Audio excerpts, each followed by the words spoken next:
अब चौथे अध्याय के 16वें श्लोक पे आते हैं।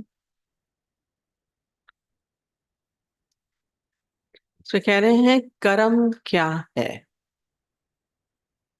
और अकर्म क्या है। इस प्रकार इसका निर्णय करने में बुद्धिमान पुरुष भी मोहित हो जाते हैं। इसलिए वह कर्म तत्व मैं तुझे भली भांति समझाकर कहूंगा, जिसे जानकर तू अशुभ से अर्थात कर्म बंधन से मुक्त हो जाएगा।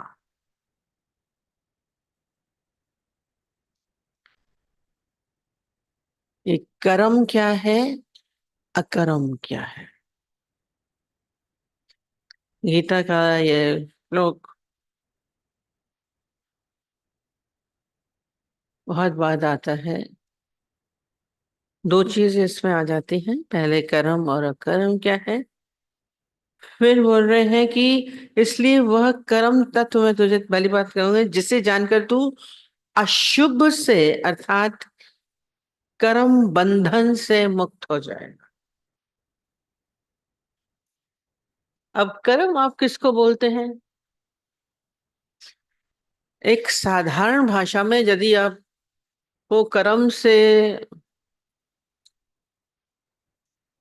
बोलने को कहा जाए तो क्या होता है?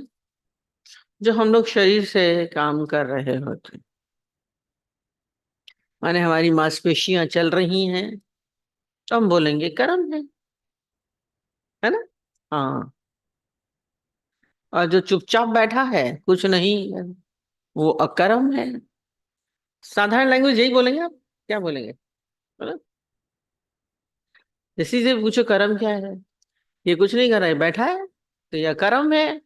अभी आप लोग कुछ नहीं कर रहे हैं, अकर्म है। आप लोग अकर्म में हैं कि कर्म में हैं, बताइए। अकर्म में हो कि कर्म में हो? क्या कर्म कर रहे हैं?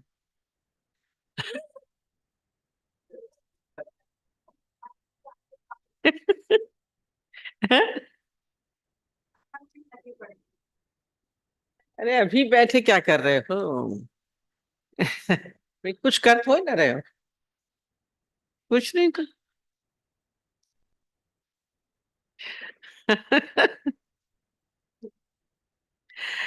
देखिए लैंग्वेज साधारण समय यही आती है। ये कर्म, अब जब सुनना भी कर्म है? बैठना भी कर्म है, ना भी कर्म है। अब जो ऐसे ही बैठे हैं जैसे बच्चे कुछ उछल कूद कर रहे हैं, इधर से उधर जा रहे हैं, भाग रहे हैं, या आप भी कहीं देखा है जो माइंड ऐसे ही होता है, इधर से उधर चक्कर काटते हैं, तो वो क्या कहा जाएगा? ये इसको अकर्म बोलेंगे। ये कर्मों की गति बड़ी गहन है। बोले चल तो रहे हैं, ये बच्चा उछल कूद कर रहा है, कर्म कर रहा है, और उसका कोई मतलब ही नहीं है, बेवजह कूद रहा है, फांद रहा है, तो इसको अकर्म कहेंगे। उसको कोई मतलब नहीं है, कर रहा है बेवजह। और आपके कितने कर्म आप बेवजह करते रहते हैं? देखा करिए, यूं यूं करके उंगली बांध रहे हैं, सर खुजा रहे हैं, मतलब है कितने कर्म करते हैं आप लोग सारा दिन। और हम बोल रहे हैं हम कर्म, देखने में तो इसको कर्म कहा जाएगा। बहुत बड़ा कर्म है, उछल कूद कर रहा है, पसीने आ गए बच्चे के, कूदे, या कोई व्यक्ति भी ऐसे ही कूद रहा है, या इधर से उधर चक्कर काट रहा है, मतलब कई बार आप देखा करिए, किसी का इंतजार करते खड़े होकर नहीं करेंगे, चाह रहे चक्कर काट रहे, मतलब क्या है? तो ये अकर्म में आ जाएगा। पर वही कोई बहुत अच्छा तपस्वी व्यक्ति है, कोई ज्ञानी है, वो शांत होके बैठा है, और वो धीरे धीरे वो समाधिस्थ अवस्था में आता है। जो ये समाधि की अवस्था है, जो एकाकार होने की अवस्था, इसको क्या बोलेंगे? बहुत बड़ा कर्म है। अभी यही तो प्रश्न पूछ रहे हैं। ये समाधि की अवस्था है जब आप मैं के भाव से अलग हो गए। बड़ा कर्म है ये। तो जो कर्म है वो क्या करता है? हमें आवागमन के चक्कर में बांधता है। जो भी कर्म आपको बांध रहा है वो कर्म, जो नहीं बांध रहा है वो अकर्म। वो अकर्म। थोड़ा सा दिमाग चलने लगा, सबकी बुद्धि होने लगी, चुन्नट पड़ने लगे। है, मुश्किल गहन है। हमें बाहर से करता हुआ दिख रहा है, बेमतलब ही तो आप कर रहे हैं। अब इससे पहले मैं इसीलिए प्रश्न उठ रहे थे, उन्होंने कहा मैंने ही वर्णाश्रम बना, फिर बोल रहा मैंने नहीं किया।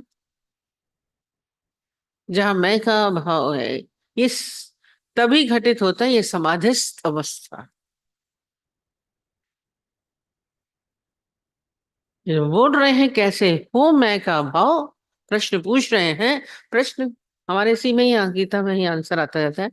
मैं का अभाव, इसको ये समाधि अवस्था में क्या है, बैठ करके भीतर इसको रियलाइज करिए कि आप ये शरीर हैं जो कर्म कर रहा है। हाथ पांव चल रहे हैं, मैं कर रहा हूं, मैं कर रहा हूं सारा समय। आपने किया, आप में सामर्थ्य है करने की कुछ भी।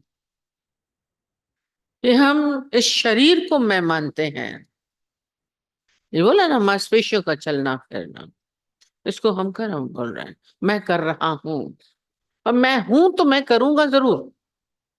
दादाजी ने सिर्फ दोनों पॉइंट एक साथ बोले, be nothing and do nothing. कर्म इसके साथ ही जुड़ जाता है। तो सारा अभ्यास इस मैं से रहित होने का है। इसको फील करना है, यही बोध है। उसमें कुछ वाली चीज नहीं है, पर है भी बड़ी चीज। आज बुद्ध को हुआ बोध। उसने ये क्या जाना, बोध में क्या जाना? केवल यही जाना, उसने उपवास किया तो बोला इस उपवास से भी क्या मैं परमात्मा को जान पाया? परमात्मा कोई ऊपर बैठा हुआ भगवान नहीं है, हम यूं हाथ उठाते हैं। दादाजी बोलते थे अगर ऊपर भगवान बैठा होगा ना तो उसको जुकाम हो जाएगा। लेस टी हिंदी में बोलते थे, जुकाम हो जाएगा। हम लोग हाथ ऊपर उठाएंगे, ए खुदा तू कहाँ है? भगवान हम लोग अलग मान रहे हैं। पर और क्या बोला, मान न मान तू है भगवान। अब मानो चाहे न मानो। बोला, दृष्टांत बता जैसे ना कि वो उसको साइंटिस्ट ने रिसर्च करके बोला कि पृथ्वी गोल है। राजा ने बोला नहीं, पृथ्वी गोल नहीं है। ये कहानी दसों बार सुने पर हम समझते नहीं है। पृथ्वी गोल नहीं है, तुम झूठ फैला रहे हो। क्या कर दिया उसको? कैद कर दिया। अब जब कैद किया तो बेचारा बेकार, हमने तो बेकार बोल। अब मैंने रिसर्च की, मैं जानता हूँ, उसने बहुत सारे बताए भी। देखिए क्षितिज दिखता है एक जैसा, पूरा साइंस पढ़ी, ज्योग्राफी में सब कुछ है कि पृथ्वी गोल है। डंडे दिखा के दिखाइए तो बीच वाला डंडा ऊपर दिख रहा है, पृथ्वी गोल है। पर राजा को कहे हम तो दिख रहा है समतल है, गोल कहाँ है? पृथ्वी तो समतल है। अब जेल में पड़ा, बोला मैं तो ये जेल में सड़ जाऊंगा बेवजह। अपने को छुड़ाने के लिए उसने बोल दिया। राजा जी ठीक है, जो आप बोल रहे हैं ठीक है, पृथ्वी समतल है, गोल नहीं है। राजा ने कहा देखा, मान गए ना? मान गए ना? छोड़ दिया, जेल से निकाल दिया। पर जेल से जैसे ही निकला और भागते हुए चिल्ला के बोला मान ना मान पृथ्वी गोल है, मान ना मान पृथ्वी गोल है। ये बहुत चलता था उस समय। ये मान ना मान पृथ्वी गोल है, इसी को ही दादाजी ने क्या बोला, मान न मान तू है ही भगवान। आप मानो या नहीं मानो, पर है तो। क्योंकि ये everything is God, everywhere is God. अब दो तो आप हो नहीं सकते, या तो भगवान है या तू है। क्या है तो? हम्म? मैं हूं या तो मैं हूं या भगवान है। अब एक चुनना करना है। या तो आप कह दीजिए मैं ही हूं, यदि आप मैं के भाव में हैं तो विराटता मिल जाएगी उसी मैं को, मैं ही हूं। बहुत शौक है मैं बनने का, तो बनिए विराट मैं हूं। मैं ही हूं, कृष्ण बोलते हैं मैं ही। दादाजी बोलते थे आय हाँ तम्मा, सिंधी में हूं ही मैं। आत्मा का अर्थ ही बताते थे, हूं ही मैं। मानिए अगर मैं का भाव आ रहा तो करिए। ही स्मॉल आई से कैपिटल आई में आने वाला। तो इसको रियलाइज किया जा सकता है, शब्दों में हम कितना भी समझाएंगे आखिर नहीं।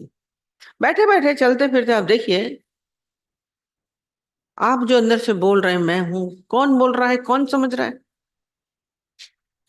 आप शरीर हैं। शरीर जब बीमार होता है तो उठ के एक पानी गिलास उठा के पीजिए।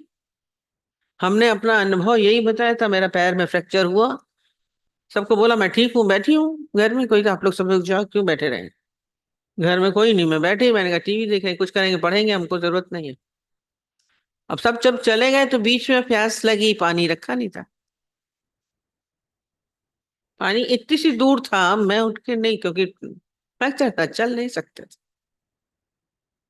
मैं अकेली बैठी, हमने ये रियलाइज किया। कब आता है ये, उसको न्यूटन को गिरने से हुआ, हमको उस समय अनुभूति हुई। मैं बोलूं चलो, प्यास लगी पानी पियो। मैं बोल रही हूँ मैं कौन हूँ? शरीर चल नहीं रहा है, इसका मतलब शरीर मुझसे अलग है। उस समय फील हुआ मैं कोई कोई अलग हूँ, मैं ये शरीर नहीं हूँ। वो जो रियलाइजेशन होता है वो अलौकिक होता है, अलग होता है। शब्दों से हम इसको बांध रहे हैं, वो अलग होता है। कि बोध, बुद्ध का हमारा अंदर बोध होना होगा, मानना ही पड़ेगा। है तो वही, पर भ्रमवश हम बोलते हैं कि मैं नहीं हूं। फिर जो शरीर कर्म करता रहता है वो बोलते मैं कर रहा हूं। ये अकर्म हो जाता है, ये अकर्म हो गया। जो आप कर नहीं रहे हैं बोल रहे हैं मैं कर रहा हूं। जो उसने वो जो समाधिस्थ हुआ, वो बड़ा कर्म है। झूठ बोलते हैं आपके मैं कर रहा हूं, मैं हूं और मैं कर रहा हूं। बुद्ध से इसीलिए उसने पूछा गया, बुद्ध ने अपने शिष्यों से कहा, उनको 60 वर्ष या 50 वर्ष हो गए थे प्रवचन करते, काफी लंबी उम्र जिए थे। तो उन्होंने बोला मैं इतने सालों से मैं कुछ नहीं बोला 60 वर्ष से। बोला आप सारा समय बोलते हैं, सारा समय प्रवचन देते हैं, हम लोगों से बोलते हैं। सारे शिष्य हैरान यूं करके देखने लगे। आपने बोला ही नहीं है 60 साल से, हमने बोला ही नहीं कुछ भी, ऐसे कैसे संभव है? बोला मैं नहीं बोला, मैं नहीं बोला। कौन नहीं बोला? मैं नहीं बोला। जो वो तो बोलता ही नहीं, शरीर बोल रहा है, मैं तो ना बोल रहा हूँ। इसको सारा समय इसी को ही अलग करने का है। वो इसको जो बोलते हैं ना भाग त्याग लक्षण, इतनी बार ये चीज समझाई है।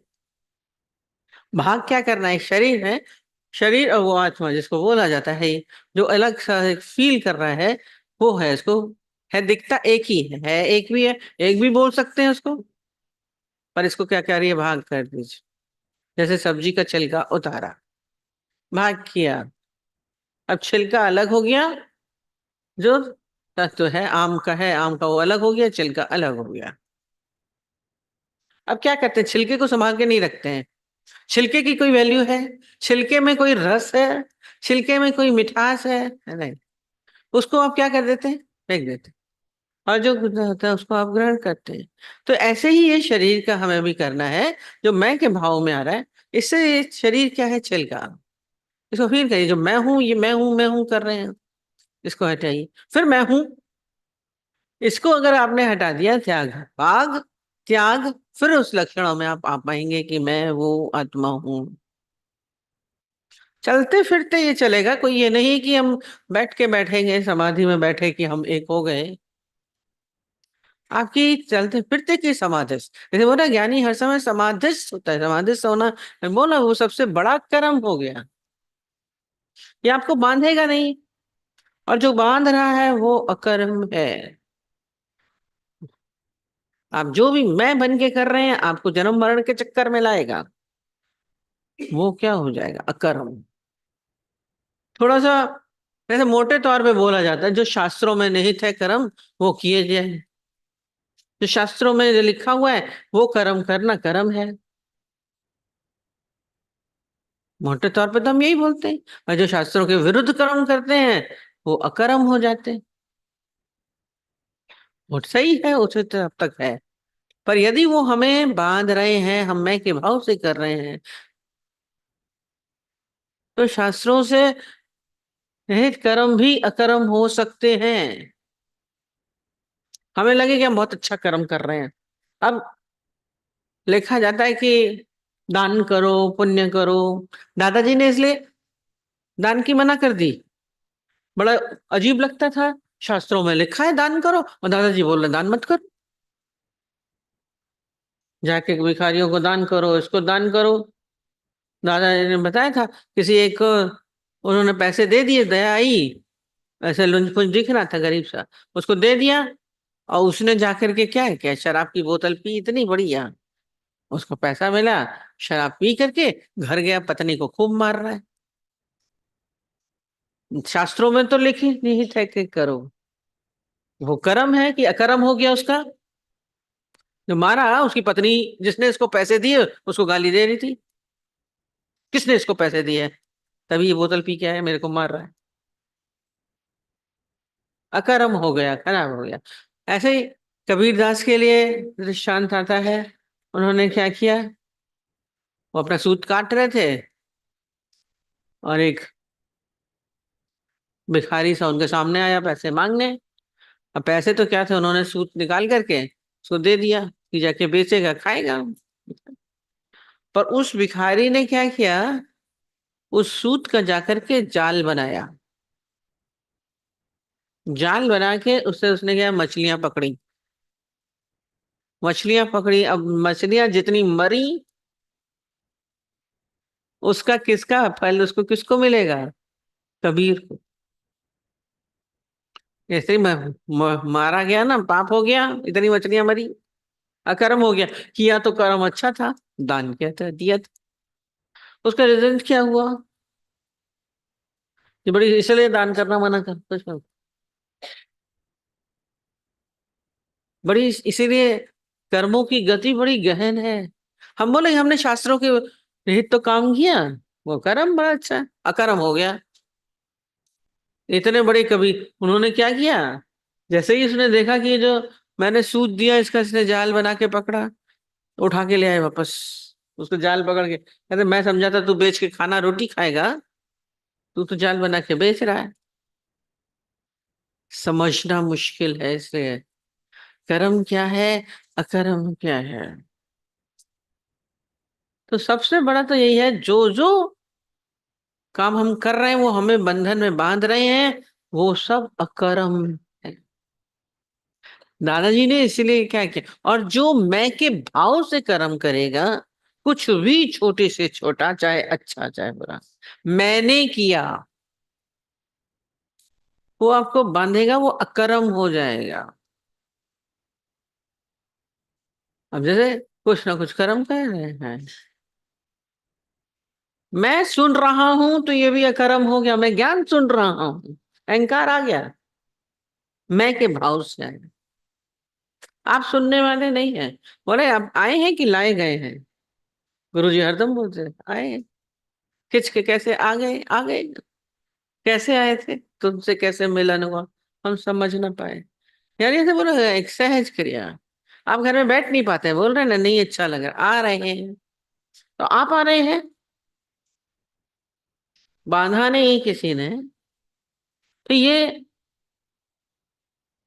कर्मों से जहां जहां हमारा बंधन है, जो हमें जन्म मरण के चक्कर में लाएंगे, वो सब अकर्म, जो नहीं करनी चाहिए। हम तो खाली खाली 10 कमांड्समेंट्स दे दिए क्राइस्ट ने, झूठ मत बोलो, व्यभिचार मत करो, चोरी मत करो, किसी को मारो मत। ये हम लोग इसको, ये 10 कमांडमेंट्स उनके, हम कहते हैं ये सब कर्म नहीं करने हैं, नहीं करने, उन्होंने लिख दिया। कि क्या जिसने जिसने ये नहीं किया वो भी हो गया, कर तो रहा ही है। बंधन हमें बांध रहे हैं। कृष्ण की तरह आप बोल सकते हैं कि मैंने नहीं किया, और कर भी है। इस मैं के भाव से हटाना अपने आप को, सारा पूरा ज्ञान यही है, इसी में ही है। एक बड़ा संत था, अत दृष्टांतों की जड़, एक बहुत बड़ा संत था, और उसके आश्रम बहुत बड़ा सा था। सब अच्छे, सब उसमें बहुत सारे उनके भिक्षुक थे, सारे उनके साथ रहते थे, सब था। तो वहां पे एक चंडाल आया उनके आश्रम में, और संत से बोला हम आपके आश्रम में रह सकते हैं। संत ने कहा रह जाओ, रह जाओ। बड़ा अजीब सा लगा करके। और एक दिन वो गेट के बाहर निकला था किसी काम से, फिर आया, फिर संत से पूछा मैं आ सकता हूँ? आ- अरे, बोला नहीं आओ। संत ने बोला नहीं आओ। अरे आश्चर्य हुआ, उस दिन तो उसने बोला था आ जाओ, संत ने आज मेरे को मना क्यों कर दिया? बोला आप मुझे मना क्यों कर रहे हैं, आप ही ने तो बोला था आ जाओ। बोला आ गए थे ना, अब फिर क्यों पूछ रहे हो? फिर क्यों पूछ रहे हो? कहता क्या मतलब?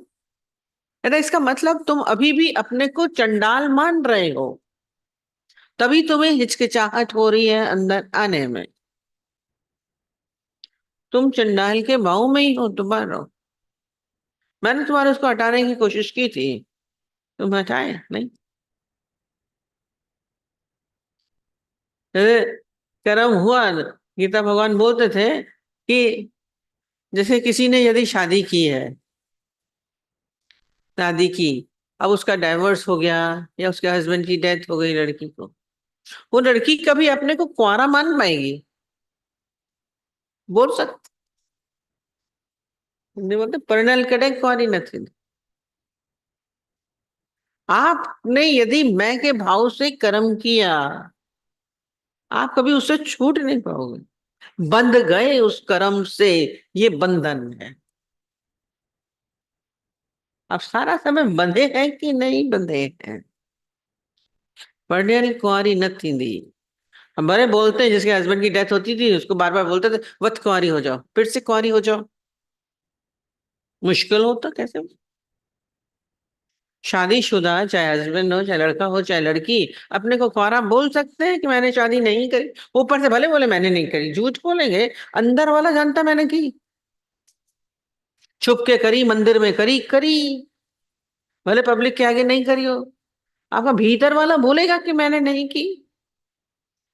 जिसने भोला गलत किया, वो कभी भीतर से नहीं भूल सकता है कोई भी कर्म, अच्छा चाहे बुरा। वो बोले थे इसलिए दान करने की क्यों मनाही करते हैं, दादाजी बोलते थे। दादाजी ने बोला दान मत करो। कहते सब शास्त्रों में लिखा है इतना अच्छा काम है दान करना, आप दान करने की मनाही कर रहे हैं। बोले यदि आप दान करोगे तो आपको भीतर अहंकार आएगा, मैंने किया, मैंने इसको दिया। आप भूल नहीं पाओगे, एक रुमाल देख के भी नहीं भूल सकते। ये भीतर की बड़ी चीज, भूल सकते हैं? कहते ये क्या होगा, आपके भीतर कर्ता का भाव आ जाएगा। अहंकार आया, अहंकार आया, मैंने किया। नहीं अहंकार आया तो भले करो, तो फिर वो दान लगेगा कि नहीं मैंने किया। वो इसमें बहुत हंस के बताते थे, बहुत अच्छा, कि एक ने आकर के बोला दादाजी से कि मेरे पति जो है ना, बिल्कुल बहुत अच्छा गुप्त दान करते हैं, गुप्त दान करते हैं। बड़े मुस्कुराए। कहते गुप्त कहाँ हुआ, जब तुमने, तुमको पता है तो गुप्त कहाँ है? पत्नी को तो बता ही दिया, तो गुप्त कहाँ हुआ? और टेल अ वुमन, अगर औरत को बताओ तो वो सारे शहर में बताएगी, गाएगी मेरे पति ने दिया, मेरे पति ने दिया, मेरे पति करते। चुप रहेगी औरत, कभी चुप नहीं होती। सारी औरतें नाराज हो जाएंगी। पेट में पचती है। बोले बिना रह नहीं सकते। हाँ? औरतें बोले बिना नहीं रह सकती, ये बड़ी कहावत है। वो एक दृष्टांत हम बताते थे ना, एक फैक्ट्री बनाई किसी ने, तो बहुत महीन काम था, पतला पतला उसका काम था। तो बोला कि ये तारें थी, तारों को बनाना, जोड़ना, कहीं लगाना, फिट करना। तो बहुत महीन महीन तारें थी, उसको बनाना। तो बोला ये महीन काम जो है ये जेंट्स से नहीं हो पाएगा, आदमियों से नहीं हो पाएगा, क्योंकि उनका हाथ तो मोटे, वो पकड़ नहीं पाएंगे। तो इस कहते हैं इसके लिए लेडीज की जरूरत है, महिलाओं को पकड़ा जाए, महिलाओं को रखा जाए। तो महिलाओं को रखने के लिए बोला गया। मालिक ने बोला चलो महिलाओं को रख लो। पर जो उसका मैनेजर था वो नाराज, बिल्कुल। क्या बोल रहे तू? बिल्कुल कोई महिला नहीं काम करेगी यहाँ पे, कोई महिला यहाँ पे काम नहीं करेगी। बोले तुमको महिलाओं से काहे की एलर्जी? तो महिलाओं को क्यों नहीं रखना चाहते हो? तुम्हारे यहाँ कहते गाना नहीं रखूंगा, बिल्कुल नहीं। अगर मेरे को मैनेजर रखना है तो मैं लेडीज को नहीं रखूंगा। अगर आप मेरे को हटा के लेडीज को रखना चाहें तो रखिए, मैं नहीं इनके साथ काम करूंगा। बोले क्यों नहीं करोगे? कहते हैं औरतें इतना बोलती हैं, इतना बोलती हैं, चुप नहीं रहती। इधर भी अभी उठेंगे ना शोर मचाना शुरू कर देते, चुप नहीं रह सकती हैं बिल्कुल भी। और इतने शोर में काम नहीं होता है, मैं बर्दाश्त नहीं करती हूँ। बात ज्यादा करेंगी, काम कम करेंगे, नुकसान करा देंगे, हमको नहीं रखना है। अब मीटिंग हो रही थी, बड़ी बातचीत हो भाई, ये तो बात तो सही कह रहा है कि बातें ही करती हैं औरतें। कहते सबसे बड़ा आश्चर्य है क्या है? दूसरे ने बोला चार औरतें चुपचाप बैठी हैं, ये सबसे बड़ा आश्चर्य है। चार औरतें बैठी रहे और चुप हो जाएं, नहीं, संभव नहीं। खैर उसने बोला मैनेजर की बात भी मानी जाएगी, क्या करें? तो इसमें से एक अपना ज्यादा सजेशंस देता है ना मीटिंग में, अपनी अपनी विचार रखते हैं। उसने कहा मेरे विचार से यदि आप कह रहे हैं कि औरतों का जरूरी ये काम करना, कहते हैं, हाँ। फिर ये बोल रहे हैं बोलती ज्यादा है, ये भी संभव है, ठीक बोल रहा है, ये भी गलत नहीं बोल रहा है।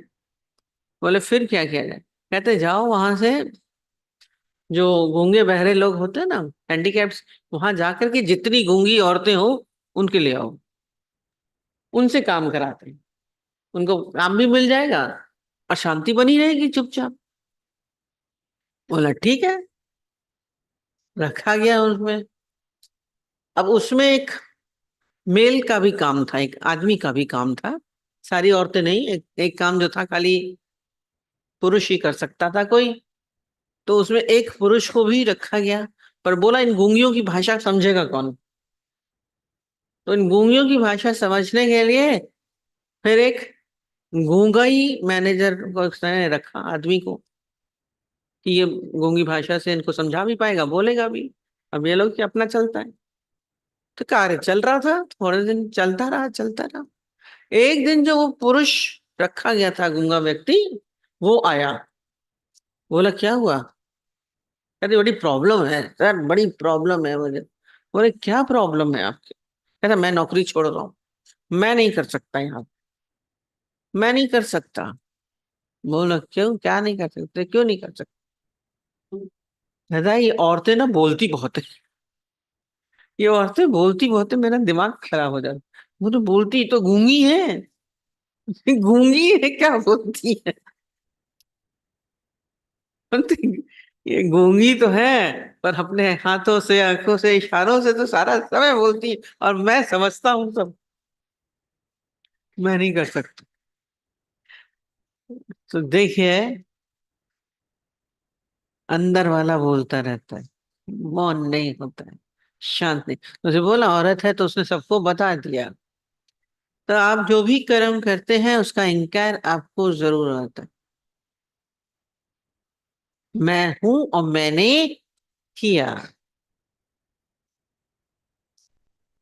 मन में धरे गुमान, नानक निष्फल जाता है ज्यों कुंचर स्नान। दया धर्म का मूल है, पर नरक मूल अभिमान। आपने कर्म किया, दयावश होके कर्म कर रहे, पर अहंकार आ गया, अकर्म हो गया। अब देखिए आप दिन भर में कितना कर्म करते हैं, कितने अकर्म करते हैं। बुद्ध की तरह होना है, कर्म करते हुए अकर्म। और तीसरा इसमें बोला कर्म के लिए क्या है, जब आपके भीतर बहुत अच्छा भाव हो, जब आप कोई अच्छे भाव से कर्म करते हैं तो वो कर्म है, और जब बुरे भाव से करते हैं वो अकर्म हो जाता है। काम वही होगा, पर यदि आपने अच्छे भाव से किया तो कर्म, नहीं तो अकर्म नहीं करना चाहिए। सबके दृष्टांत अलग अलग बताते जाते हैं। इसके लिए सब बोला है कि एक डाकू था, वो आया, बहुत अपने आप से ही उसको लगा कि मैंने बहुत हत्याएं करी हैं, बहुत लोगों को लूटा है, गलत किया है, खराब किया है, नहीं करना चाहिए। अब उसके अंदर पश्चाताप की बात आ रही थी, तो उसने आकर के बोला संत को कि मुझे अपनी शरण में ले लीजिए, मैंने बहुत खराब काम किए हैं। बोला अच्छी बात है, तुम चाहते तो आ जाओ। आ गया। तो बोला मैंने इतने खराब कर्म तो किए। थोड़े दिन के बाद उसको बोला मैं क्या करूं। बोला जाओ, कहा जाता है कि तीर्थ करके आ जाओ तो तुम्हारे सारे पाप कर्म खराब कर्म सब खत्म हो जाएंगे। पर बोला पर मैं कैसे समझूंगा कि मेरे सारे इतने जो मैंने पाप कर्म किए थे, गलत किया था, वो सारे खत्म हो गए, मैं कैसे समझूंगा। तो संत तो दयालु होते हैं, एक उनको इतनी सूखी डंडी पकड़ा दी, और सूखी डंडी उसको पकड़ा के बोलते ये तू तीर्थ करता जाना, और जब ये चलते चलते तुम्हारी डंडी हरी हो जाए, हरी भरी हो पत्ते होते निकल आए, तब समझना तुम्हारे पाप कर्म खत्म, तो तुम वापस लौट आना, नहीं तो तीर्थों में ही रहना। अब वो कहता ठीक है, बस शताब था, वो लेकर के डंडी लेके चला आगे। तो अभी एक तीर्थ चलते, पहले तो आजकल की तरह हवाई जहाज गाड़ियां ट्रेन नहीं होती थी, वो पैदल ही यात्रा करने निकला था। तभी तीर्थ यात्रा को बड़ा मान दिया जाता है, आजकल हेलीकॉप्टर से चारों धाम घूम लिए तो तीर्थ यात्रा हो गई। नहीं, यात्रा कठिन होती थी, कोई लौट के नहीं आता था। तो पैदल पैदल जा रहा था, एक दो जगह तो घूम लिया। तो एक बार दूसरी जगह जा रहा था, रास्ते में कुछ दिन हुए थे, तो एक जंगल पड़ गया, रास्ता रात हो गई। बोला अब मैं तो ऐसे ही हूँ, मैं यहीं सो जाता हूँ, सुबह उठ के फिर चलूंगा, जंगल में कहाँ भटकूंगा अंधेरे में। तो रात को पेड़ के नीचे सोया। अभी उसकी थोड़ी सी नींद लगी थी, उतनी देर में क्या हुआ, कुछ डाकू वहां से वहां आकर के उसके पास में बैठ गए थे, और बैठ के सुस्ताने लगे थे, कहीं से डाका लगा के भी आए थे। और फिर उन्होंने आपस में फिर दूसरे दिन की प्लानिंग हो रही थी उनकी, कि अब हम लोग ना उस गांव में जाएंगे, उस गांव में बहुत पैसे वाले लोग रहते हैं, सेठ साठ रहते हैं, वहां जाएंगे, सबको लूट के मार पीट के सबको, सबका खात्मा करके खूब लेके आएंगे पूरे गांव पे। अब हम लोग का राज्य होगा, हम लोग के पास रहने की कोई जगह नहीं है, पूरे गांव वालों को खत्म करके तो सब ले करके हम लोग रहेंगे वहीं पे। और ये उसकी नींद तो खुल गई थी, इतने लोग हैं तो उसने सुन लिया। उसको लगा कि अरे इनकी प्लानिंग तो बड़ी खराब है, इसने तो गलत काम किए जा रहे हैं ये लोग, कल तो पूरा बवाल हो जाएगा पूरा। उसके अंदर में क्योंकि वो थोड़ा तीर्थ भी कराया था, कोई संत की शरण में आया था, उसका हृदय थोड़ा साफ हो गया था। एकदम से उसने कहा आया तो हूँ तीर्थ करने, पर इतना बवाल होगा उसमें। इससे अच्छा मेरे तो पाप कर्म वैसे ही बहुत सारे हैं, मैं इनको मार के सारे गांव वालों को बचा लेता हूँ। थोड़े चार कर्म और जुड़ जाएंगे, चार चाकू हैं, थोड़े कर्म और जुड़ जाएंगे इनके मरने के। मैंने तो बहुत हत्याएं की, ये दो चार हत्याएं और जुड़ जाएंगी इसमें। मैं इसकी परवाह नहीं करता हूँ, थोड़ा और तीर्थ कर लूंगा। और उसने क्या किया, वो सोए, उनको खटाखट, डाकू तो था ही, उसको हत्या करने में देर ही नहीं लगी, सारे डाकुओं का सफाया कर दिया और चैन से फिर सो गया। उसके अंदर में चैन आया कि मैंने पूरे गांव को बचा लिया, पूरे गांव को बचा लिया। क्या हुआ, सुबह जब वो नींद से उठा, कहता चले अब आगे चलते हैं तीर्थ यात्रा। अब तो चार और ऐड हो गए हैं मेरे, अभी तो और लंबी यात्रा है। पर क्या दिखता है, पूरी डंडी हरी हो गई। पुराणों की कथा है, ये बहुत पहले पढ़ते थे। उसमें खूब सारे पत्ते हरी भरी हो गई, पत्ते यार। बोले ये कैसे हो गया, चमत्कार, मैंने तो कुछ किया ही नहीं। तो बोला था जब हरी डंडी हो जाए तो वापस आ जाना। तो उसने वही वापस रिटर्न हो गया, गया संत के चरणों में गिरा। बोला तो बड़ी जल्दी आ गया। तो दिखाई उसने डंडी, कहता है आपने बोला था डंडी हरी हो जाए तो आ जाना, तो मैं आ गया। पर तूने क्या किया कि जो डंडी हरी हो गई, इतनी जल्दी कैसे डंडी हरी हो गई। अब पूरा उन्होंने किस्सा फिर से पूरा सुनाया। जैसे ही डाकू आए थे, मैं लेटा हुआ था, फिर उन्होंने सोचा कि मैं इसको पूरी कहानी सुनाई, तो प्लान कर रहे थे कि मार रहेंगे, पूरे गांव को खत्म करेंगे। तो मैंने सोचा कि दो चार हत्याएं और कर देता हूँ। मैंने तो संत जी खरा काम किया, मैंने तुमको मार डाला था, पर ये डंडी कैसे हरी हुई। कहते तूने सोचा नहीं, देखा नहीं, तुम्हारे अंदर भाव क्या था, गांव को बचाने का, गांव को बचाने का था। तुमने इतने लोगों की जान बचाई, उनके पैसे को बचाया, ये क्या हुआ तुम्हारा कर्म, अच्छा कर्म हुआ। इससे तुम्हारे सारे वो जो पिछले वाले कर्म थे सब खत्म हो गए। जो बुरे कर्म, अच्छे कर्म से खत्म। कर्म, कर्म से अकर्म का भी नाश होता है। ऐसे है ये बड़ी अजीब गरीब चीज, अब मार दिया तो कैसे अच्छा हुआ। इसीलिए ये लाइन में लास्ट में क्या बोलते हैं कि इसलिए कर्म तत्व मैं तुझे भली भांति समझाऊंगा, फिर जिसे जानकर तू अशुभ तथा कर्म बंधन से मुक्त हो जाए। क्या ऊपर कह रहे हैं कि इस प्रकार इसका निर्णय करने में बुद्धिमान पुरुष भी मोहित हो जाते हैं, माने कंफ्यूज हो जाते हैं, मोहित माने ऐसे मोहित कर लेता है ना जो कोई जादूगर लोग, हिप्नोटाइज हो जाते। तो उन लोगों बेचारों को समझ में नहीं आता, बुद्धिमान भी सही निर्णय नहीं दे सकते हैं कि ये कर्म अच्छा है, ये बुरा है, ये कर्म है कि अकर्म है, नहीं कह सकते। ये हमारा भीतर वाला जानता है कि हमने किस भाव से किया, किस भाव से हम कर्म कर रहे हैं। ये सारा समय सावधानी है, कर्मों में बहुत सावधानी रखनी है। ये सारे कर्म बनते हैं, बोले मनसा वाचा कर्मणा, बोले तो विचार कर, चले तो विचार कर, सोचे तो विचार कर। हम क्या सोच रहे हैं, मन के भाव से भी कर्म बनते हैं, हाथों से भी कर्म बनते हैं। चले तो विचार कर, हर समय कोई हमसे गलत न हो। ऐसा कोई कर्म नहीं है जो हम अहंकार से करें, मैं के भाव से करें।